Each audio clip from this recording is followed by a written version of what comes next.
Telefone yawe mu gihe ari Itel A11 ikaba yajemo imeri, ikintu ugomba gukora kugira ngo havemo ya imeri, urabanza ufate telefone yawe uyikonekite na wifi runaka ishobora kuba ikwegereye cyangwa se ya router yawe, cyangwa usharinge n'indi telefone. Nyuma nurangiza ujye kuri add network wandikamo ikintu icyo ari cyo cyose ushaka, warangiza ugaselectiona ukareba ko baguha kugisharinga. Nyuma ukora kuri share, warangiza ukaza ugakora kuri Gmail, ngira ngo murabibona, ukagumishaho urutoki. Nyuma baguha app info, ugakora kuri notification nomo. Nyuma muri app notification ukora kuri app setting. Iyo urangije kuri app setting baguha general setting na add account n'utundi tudomo dutatu, ngira ngo muratubona, ukadukoraho. Wanze ugakora kwa hano handitse ngo manage account. Nyuma ukora kuri continue ku magambo baba baguhaye.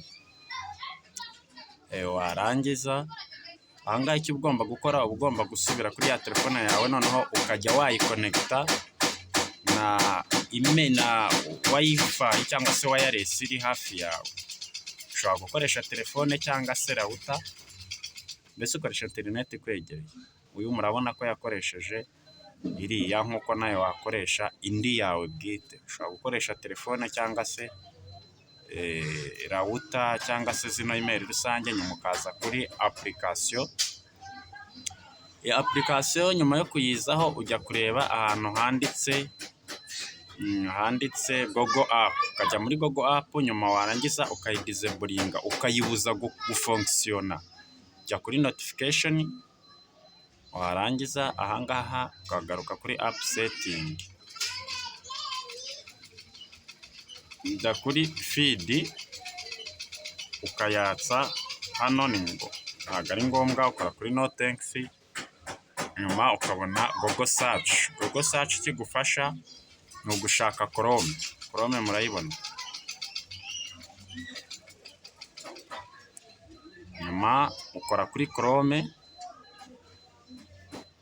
hari aho uzayikoraho bakagusaba kuyesitara, hari n'aho bazakoraho ugasanga wenda iresitaye, ariko ahangaha urabona nta yari irimo kuko telefone ya Fromaske. Icyo gihe ukora kugukomeza. Nyuma wanze ugakora kuri next. Nyuma biriya si ngombwa ukabihakana, n'ubundi ukagaruka muri Google search. Google search ahangaha icyo uba ugiye gushaka, ushobora gukoresha email yawe nk'uko uno muntu ubona yakoresheje ririya jambo.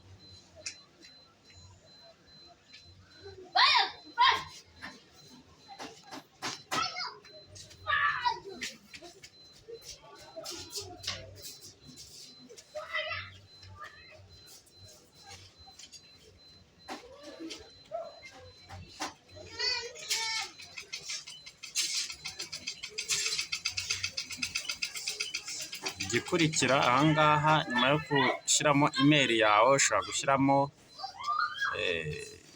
ukurikije na website ukoresha, bakaguhereza biriya. Nyuma hano icyo ukora kuri Android application ya 8 ukayesitaramo wifashishije Chrome. Ukora kuri OK, ngira ngo muri kubibona. Nyuma yaho ushobora kugaruka ukesitaramo FLP bypass, kuko n'ubundi niyo tugiye gukuramo tugomba kuyikoramo twifashishije iyi application.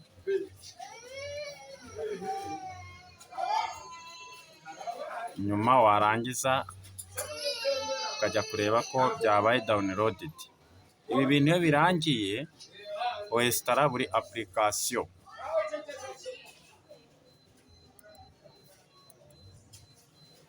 Nyuma yo kwesitara application, ubanza kuri Google account manager. Nyuma warangiza ukajya no kwesitara FLP bypass. Nyuma wasoza ukaza muri browsing ugashyiramo email yawe cyangwa se iyo ushaka na password yayo. Nyuma warangiza urakanda kuri power off. nurangiza aho kugira ngo uzimye ukore restart.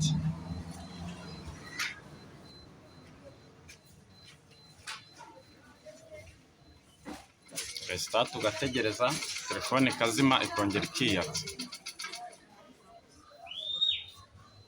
Ikurikira noneho urongera ugasitatinga bisanzwe, nta simukadi ziba zirimo hariya uba ugomba kubisimbuka.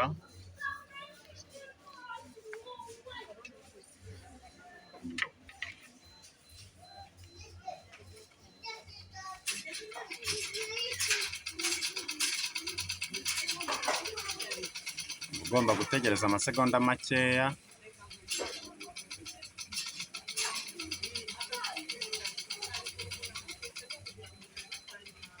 Si ngombwa ko wesitaramo indi meri, cyangwa se niba ari ngombwa ukanayishyiramo, aha ngaha ugahitamo igihugu cyawe bitewe n'aho uri,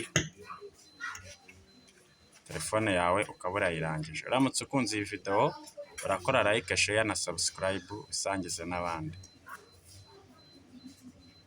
Murakoze cyane cyane.